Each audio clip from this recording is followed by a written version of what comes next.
Finally, the iris is opened up and you can see the real location of the camera and the very bright and near Earth out the window. Here is the slate for the 19th of July, and the same shot of trickery on the 19th of July, and then the 20th, and the same misleading shot on the 20th. Later that evening, they were said to be walking on the moon. How can this be when they were in Earth orbit only 9 hours earlier, and the moon is some 3 days' journey away?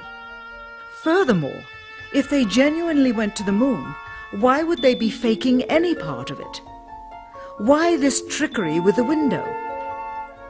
By faking being halfway to the moon, it becomes apparent that they did so because they could not even go halfway. It thus confirms that the stumbling block to their success was the lethal radiation of the Van Allen radiation belts. Since the same equipment was used on the subsequent missions in the 40 months that followed, none of them could have gone to the moon.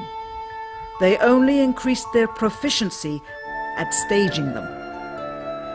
When some TV viewers of the second manned mission to the moon telephoned the networks complaining that reruns of I Love Lucy were being interrupted, it became clear that for the taxpayers, once was enough. But it wasn't enough for the government and contractors. Billions of dollars of pure profit went with each return.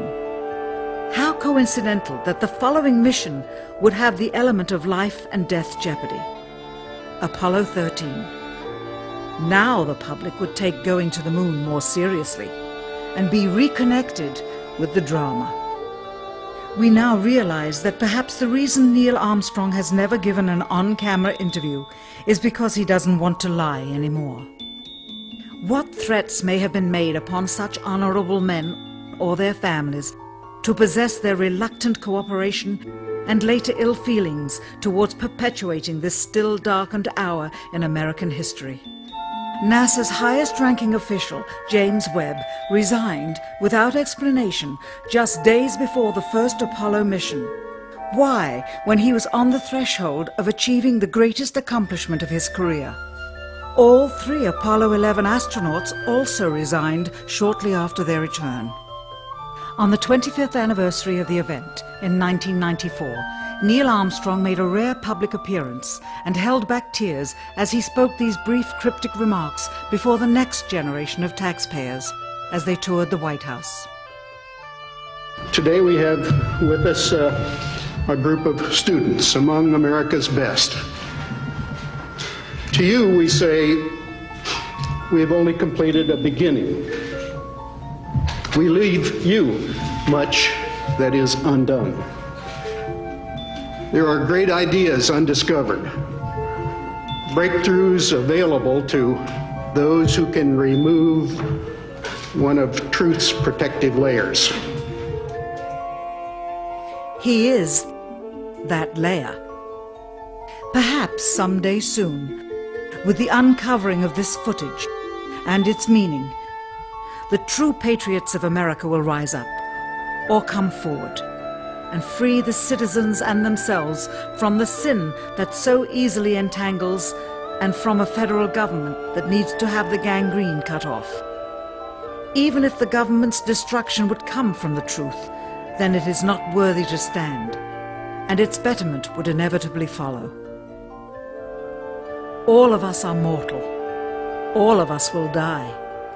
Perhaps the seeking of a clear conscience before that hour will motivate the truth into the light. Perhaps as citizens we should offer amnesty for this and other crimes of history, for facts from those involved, before the truth perishes with them.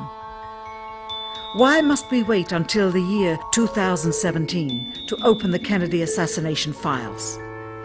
Perhaps they will not even be opened then, for the law that reluctantly stipulates their release says so with this clause, quote, with the exception of documents certified for continued postponement by the President. Whoever believes the citizens to be too immature for the truth are too immature for power. The truth will always set us free.